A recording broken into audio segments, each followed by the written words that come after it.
All right, as promised, the Audibles crew jumps on in. Zach Elvira, East Valley Tribune, Man About Town, and Eric Sorensen with the Zone Read. Zach, I'm going to start with you. The Arizona Football Coaches Association released a letter over the weekend saying that Sean Aguano, we recommend him to be the next head coach at Arizona State. What'd you make out of that letter? Does it carry any weight? You see him on the high school side, see him on the college side. What'd you think? I think it should carry a lot of weight.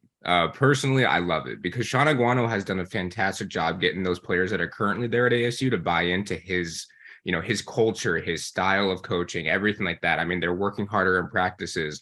They're really, embracing that Ohana culture that we see that was established at Chandler under him as well. I personally love it. These high school coaches are the guys who are molding these players that ASU wants to keep in state. And if they have someone at ASU that they trust and they believe is going to do a really good job, like Aguano, I think it's only going to be good things for the ASU football program if they're able to keep him in there. Eric? He's been grinding, guys. I mean, he's been on the job 3 weeks. He hit the ground running, and he's done an unbelievable job, like we all knew Sean Aguano would do. Do I think he's going to be the next head coach at Arizona State? I don't. I just think that's, for a program that's been on rocky ground, I think it's a bit of a leap of faith, but no one can question what he's done. And I think the most refreshing part was we had an in-state quarterback and an in-state coach leading Arizona State to an upset win over a ranked team. It's about time. We've seen so many of these players go off and do great things at other schools. It's nice to get a little home cooking, isn't it?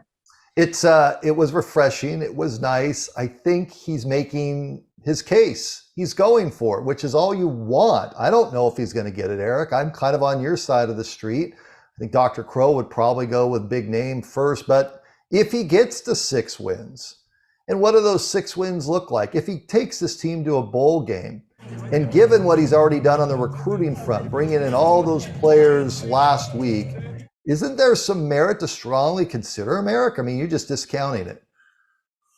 Yeah, I think you consider him. And I think, Brad, you mentioned those 6 wins. He's gone through the gauntlet already. I mean, hello, welcome to college football. You have Utah, USC, and Washington.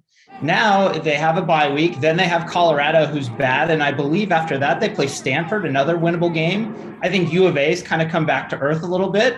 That suddenly is a winnable game. Who knows what can happen? But as you mentioned, I just think ASU wants a little bit bigger fish, and that's certainly no slight at Sean Aguano. He's done unbelievable. Okay, let's move over to Player of the Year. We're about halfway through, and this could be at any level. If you just look around the landscape of Player of the Year halfway through this season, Zach, where are you at on that one? Chandler running back Khalil Valentine. He's been electric. He's been amazing. I saw him gouge a good Cathedral Catholic defense in San Diego. I've seen him gouge every good team they've played thus far this season. I think against Castile, he had 3 first quarter touchdowns or something ridiculous along those lines. Right now, he is playing at another level. I would put him in the conversation for one of the best running backs in the nation as of this moment. Obviously, the offensive line helps. They have a really good group up front. What Dominic Raiola has been able to help build with that group has been amazing. But Khalil Valentine is by far one of the most exciting players to watch right now in the state. And like I said, I put him up there nationally as well. Yeah, I saw him this past weekend, and it was first touch, gone, see you later. It was one after the next after the next. Eric, where are you at on this one? Going with Navi Bruzen over at Liberty, the junior quarterback. He's completing 82% of his passes.